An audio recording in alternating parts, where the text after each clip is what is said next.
Estamos transcurriendo el mes de noviembre. Para algunos es un mes muy especial, en mi caso es un mes muy especial. Y estuvimos ahí, ya estamos pasados los primeros 10 días de noviembre, pero el 31 de octubre ha sido también una fecha muy especial. Porque ¿qué se celebra el 31 de octubre? Halloween, me dicen por ahí. No, se celebra el Día de las Iglesias Evangélicas. Bien, ese amén ahí sonó. Pero ¿por qué se celebra el Día de las Iglesias Evangélicas? ¿Alguien sabe? Bueno, vamos a hacer un poquito de historia, si me permiten, y juntos ver qué pasó. Hubo un hombre, teólogo, también filósofo, fue un fraile católico agustino llamado Martín Lutero, que nació en Alemania el 10 de noviembre, miren qué casualidad, nació en Alemania el 10 de noviembre de 1483 y a la edad de 63 años falleció. Lutero exhortaba a la iglesia a regresar a la Biblia como única fuente de autoridad. Y esto llevó a cabo una reacción que causó por estas enseñanzas que con el tiempo se llamó la Reforma. En 1505, a la edad de 18 años, Lutero entró en el monasterio agustino de la ciudad de Erfurt, en Alemania. En 1507 fue ordenado sacerdote y empezó a enseñar teología en la Universidad de Wittenberg, en Alemania, recibiendo el grado de bachiller y en estudios bíblicos. En 1512 recibió el título de doctorado en Biblia y se enfocó especialmente en el estudio del hebreo y del griego para profundizar en el significado y los matices de las palabras que contenían las Escrituras.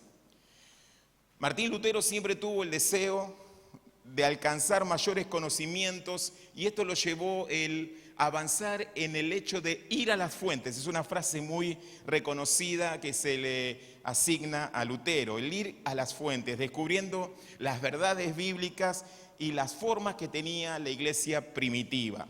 Esto llevó a ver que la iglesia en ese entonces había perdido varias realidades que enseña la palabra de Dios, siendo una de las más importantes la doctrina de la justificación por la fe. Por esa razón, Martín Lutero empezó a enseñar que la salvación es un regalo de Dios dado por gracia a través de Jesucristo y que se recibe solamente por la fe.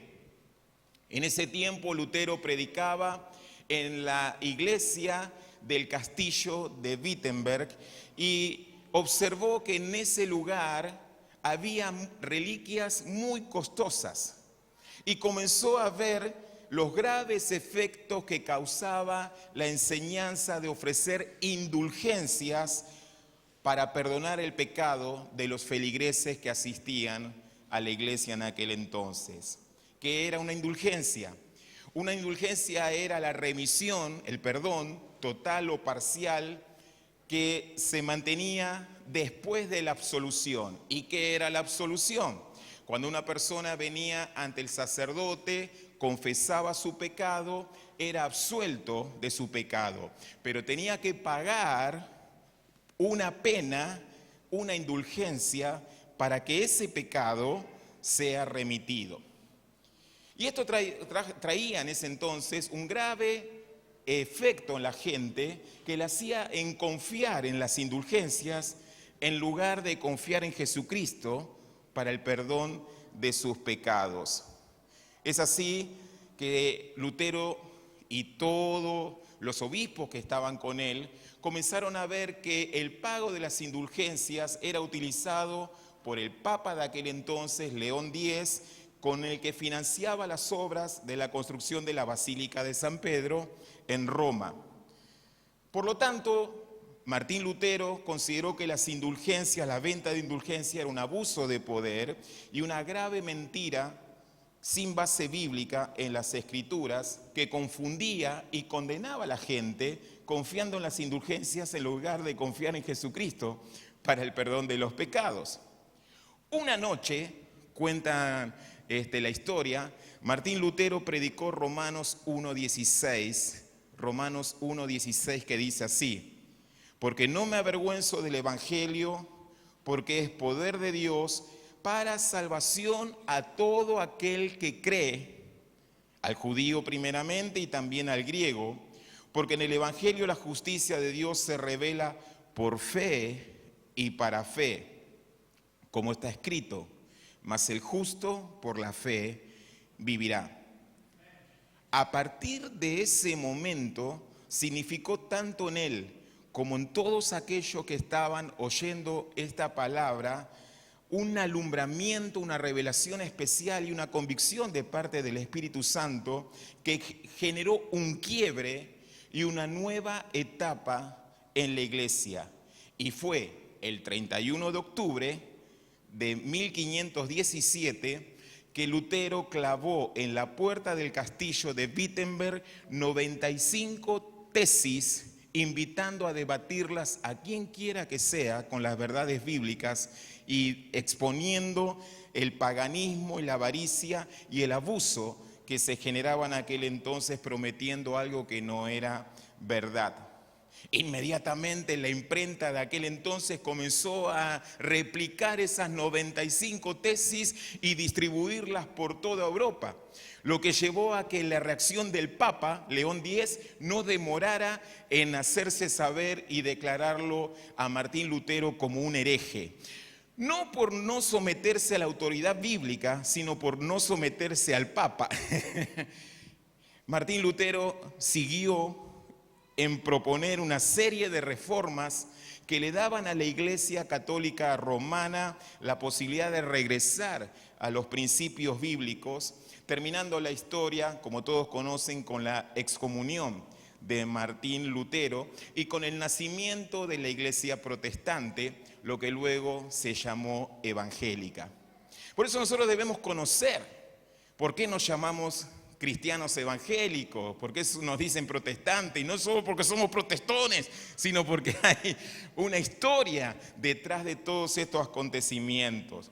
Ahora, me gustaría compartirles, si el Señor me lo permite en esta noche, la importancia que tiene esta doctrina para nuestras vidas, inclusive en el siglo XXI. Quisiera pedirles que tengan la amabilidad de buscar en sus Biblias el libro de Romanos, capítulo 5, verso 1 en adelante, Romanos 5. Si no tienen Biblia, busquen a alguien, acérquense o compartan la Biblia. Igualmente creo que acá, pero ya lo tienen acá, que lo que es la tecnología, el Pipi está con toda, qué grande, vamos todavía. Gloria a Dios. Miren lo que dice Romanos 5. Dice, justificados pues por la fe, tenemos paz para con Dios por medio de nuestro Señor Jesucristo, por quien también tenemos entrada por la fe a esta gracia en la cual estamos firmes. Y no nos gloriamos en la esperanza de la gloria, y nos gloriamos en la esperanza de la gloria de Dios. Y no solo esto, sino que también nos gloriamos en las tribulaciones, sabiendo que la tribulación produce paciencia, la paciencia prueba, y la prueba esperanza, y la esperanza no avergüenza, porque el amor de Dios ha sido derramado en nuestros corazones por el Espíritu Santo que nos fue dado. Porque Cristo, cuando aún éramos débiles, a su tiempo murió por los impíos. Ciertamente, apenas morirá alguno por un justo, con todo pudiera que ser alguno osara morir por lo bueno. Mas Dios muestra su amor para con nosotros, en que siendo aún pecadores, Cristo murió por nosotros. Pues mucho más, estando ya justificados en su sangre, por él seremos salvos de la ira. Porque si siendo enemigos fuimos reconciliados con Dios por la muerte de su Hijo, mucho más, estando reconciliados, seremos salvos para su vida. Y no solo esto, sino que también nos gloriamos en Dios por nuestro Señor Jesucristo, por quien hemos recibido ahora la reconciliación. Vamos a saltar al verso 12 del mismo capítulo 5. Por tanto, como el pecado entró en el mundo por un hombre y por el pecado la muerte, así la muerte pasó a todos los hombres por cuanto todos pecaron. Pues antes de la ley había pecado en el mundo, pero donde no hay ley, no sin culpa de pecado. No obstante, reinó la muerte desde Adán hasta Moisés, aun en los que no pecaron a la manera de la transgresión de Adán, el cual es figura del que había de venir. Pero el don no fue como la transgresión, porque si por la transgresión de aquel uno murieron los muchos, abundaron mucho más para los muchos la gracia, y el don de Dios por la gracia de un hombre, Jesucristo. Y con el don no sucede como en el caso de aquel que uno pecó, porque ciertamente el juicio vino a causa de uno solo, de un solo pecado, para condenación. Sigue diciendo la palabra de Dios. Pero el don vino a causa de muchas transgresiones para justificación. Pues si por la transgresión de uno solo reinó la muerte, mucho más reinará en vida por uno solo, Jesucristo, lo que reciben la abundancia de la gracia y del don de la justicia. Verso 18. Así que, como por la transgresión de uno vino condenación, esto se me salteó, verso 21. No, 18, está bien, les pido perdón, me equivoqué yo. Así que, como por la transgresión de uno vino la condenación a todos los hombres, de la misma manera por la justicia de uno vino a todos los hombres la justificación de vida. Porque así como por la desobediencia de un hombre los muchos fueron constituidos pecadores, así también por la obediencia de uno los muchos serán constituidos justos. Pero la ley se introdujo para que el pecado abundase, mas cuando el pecado abundó, sobreabundó la gracia. Finalizando el verso 21 del capítulo 5 nos dice así: para que así como el pecado reinó para muerte, así también la gracia reine por la justicia para la vida eterna mediante Jesucristo, Señor nuestro. Amén. Después, mantenga ahí señalado este capítulo 5 del libro de Romanos para volver a leerlo o volver a buscar el video y poder repasar este estudio, porque nos trae mucha luz y sabiduría acerca de la salvación por la fe en Cristo Jesús. De acuerdo a lo que acabamos de leer, la salvación se produce como un don, como un regalo de la gracia de Dios, pero solo puede obtenerse por la respuesta del hombre en fe hacia Dios. ¿Y cuál fe? Seguramente ustedes escucharon muchas veces a nuestro pastor hablar de que hay muchas clases de fe, pero hay solo una fe que es la que salva, y es la fe salvadora. La fe en Jesucristo es la única condición que Dios exige para la salvación. Esta fe no solo es una confesión acerca de Cristo, sino también una actividad que brota del corazón y que procura seguir a Cristo como Señor y Salvador todos los días de nuestra vida. Por eso nos dice la palabra de Dios en Mateo 16, 24. Entonces Jesús dijo a sus discípulos: si alguno quiere venir en pos de mí, niéguese a sí mismo y tome su cruz y sígame, porque todo aquel que quiera salvar su vida la perderá, y todo aquel que pierda su vida por causa de mí la hallará. Jesús también nos enseña acerca de esta revelación de la salvación solo a través de Él, diciendo lo siguiente en Juan 10, 9. Yo soy la puerta. El que por mí entrare será salvo, y entrará y saldrá y hallará pastos.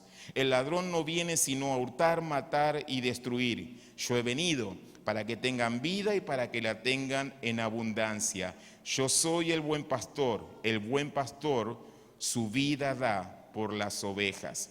Fíjense la importancia de tener una fe en Jesucristo, la única condición que Dios exige para ser salvo. Ahora, el primer punto que podemos también desarrollar acá, que la fe significa creer y confiar firmemente en Jesucristo, crucificado y resucitado como Señor y Salvador personal. Por eso Romanos, que hemos leído, que nos dice que no se avergüenza del Evangelio porque es poder de Dios para salvación a todo aquel que cree, nos dice más adelante que esa salvación, esa justicia de Dios se revela por fe y para fe. Por eso habla de que una persona justa, una persona que es justificada, continúa viviendo por fe todos los días de su vida, y eso lo lleva a tener una vida espiritual rica en Cristo Jesús. Esto significa rendirnos en voluntad completa al señorío de Cristo y tenerlo a Él como nuestro Rey y Señor. Dice también el libro de Romanos, hoy vamos a hacer un estudio de Romanos, capítulo 6, verso 17, anótenlo aparte y después lo leen. Nos dice así: pero gracias a Dios que aunque erais esclavo del pecado, habéis obedecido de corazón a aquella forma de doctrina a la cual fuisteis entregados, y libertados del pecado, viniste a ser siervos de justicia. Y acá también es un punto importante resaltar esta frase que nos dice San Pablo, que dice: habéis obedecido de corazón. Cada uno de nosotros que estamos en este lugar, obedecemos la palabra de Dios de corazón. No porque el pastor venga a tocarnos el timbre o a golpearnos la puerta y decir: tenés que obedecer, tenés que hacer esto, tenés que hacer lo otro. Es que nosotros buscamos, amando a Jesucristo, amando a Dios, la manera de agradar y obedecer a Dios en su palabra. Hay una invitación que nos dice en Hebreos 10:22, dice: acerquémonos pues a Dios con corazón sincero y con plena seguridad que da la fe, interiormente purificados de una conciencia culpable y exteriormente lavados con agua pura. Fíjense la importancia que tenemos de que simplemente por la fe podemos acercarnos al trono de gracia de Dios, teniendo la seguridad que Él está en ese lugar y nos oye. El segundo punto de la fe implica un arrepentimiento y apartarse del pecado con una verdadera tristeza, volviéndose a Dios. La fe salvadora siempre es una fe de arrepentimiento. Nosotros debemos continuamente entender que somos pecadores.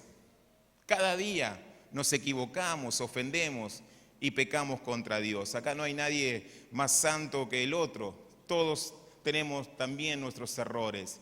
Pero el arrepentimiento es algo que debemos ejercitar todos los días, venir humildemente delante de Dios, confesar nuestros errores y recalibrar nuestra vida para no volver a caer en los mismos pecados y en las mismas fallas. Es muy interesante saber que la fe salvadora es una fe de arrepentimiento, y también incluye obediencia, como he dicho, a Jesucristo y a su palabra como medio de vida.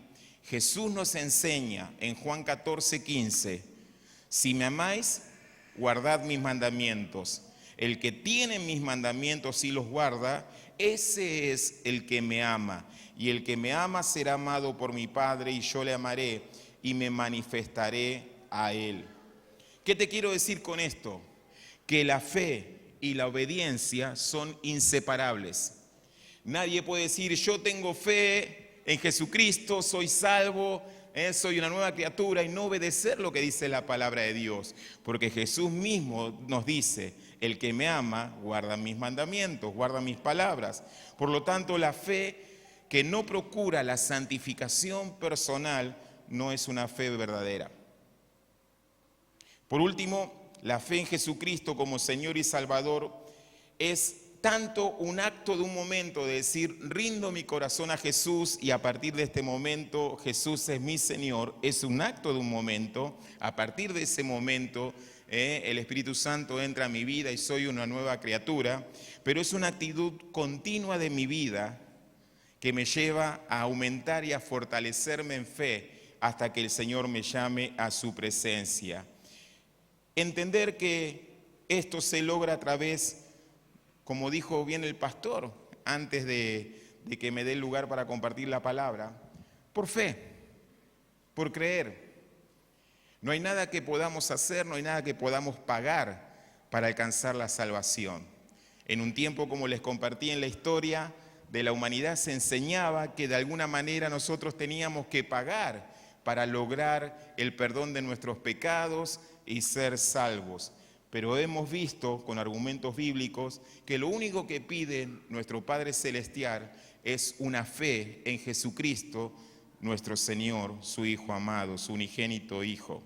Ahora, ¿cómo se alcanza la fe y cómo se alcanza la salvación? ¿Y cómo puedo yo crecer en todo lo que tenga que ver acerca de la palabra de Dios? Sencillo, estudiando, obedeciendo, predicando, orando, ayunando, adorando y siendo llenos del Espíritu Santo. Y ahí se va a dar, y el último texto que les dejo para que anoten, lo que dice Colosenses 3:15, que la paz de Dios gobierne en nuestros corazones, a la que asimismo fuiste llamado en un solo cuerpo, y sed agradecidos. La palabra de Cristo more en abundancia en vosotros, enseñándoos y exhortándoos unos a otros en toda sabiduría, cantando con gracia en vuestros corazones al Señor con salmos e himnos y cánticos espirituales. Sería imposible recorrer en una exposición todas las doctrinas que un hombre lleno de la gracia y del favor de Dios y de la sabiduría como Martín Lutero nos pudo haber enseñado e influenciado, que profundizó en cada uno de estos puntos. Hay mucho por resaltar y estudiar, pero eso se lo dejo al pastor y al seminario de este lugar. Hay varios alumnos de Global acá, ¿no es cierto? ¡Qué bendición! Bueno, aquellos que todavía no lo son, súmense y hablen con el pastor. Pero lo interesante que, para terminar, me gustaría resaltar que fue este hombre, Lutero, quien tradujo por primera vez del griego al alemán, porque él era alemán, el Nuevo Testamento. Y fue a partir de ahí que él comenzó a desarrollar y amplió el estudio de la justificación por la fe y de la gracia.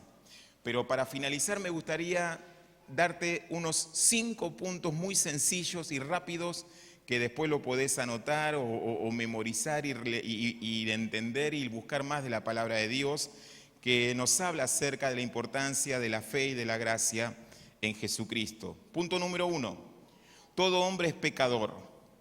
Romanos 3:10 nos dice, como está escrito, no hay justo ni aún uno. Todo hombre es pecador. A todos estamos en el mismo punto de partida. No hay nadie que haya nacido en algún escalón más alto que vos. Todos somos pecadores a los ojos de Dios. Dice, como está escrito, no hay justo ni aún uno. Segundo, el hombre no puede hacer nada para ofrecer que cancele la deuda del pecado, ya sea el pecado heredado como el pecado practicado.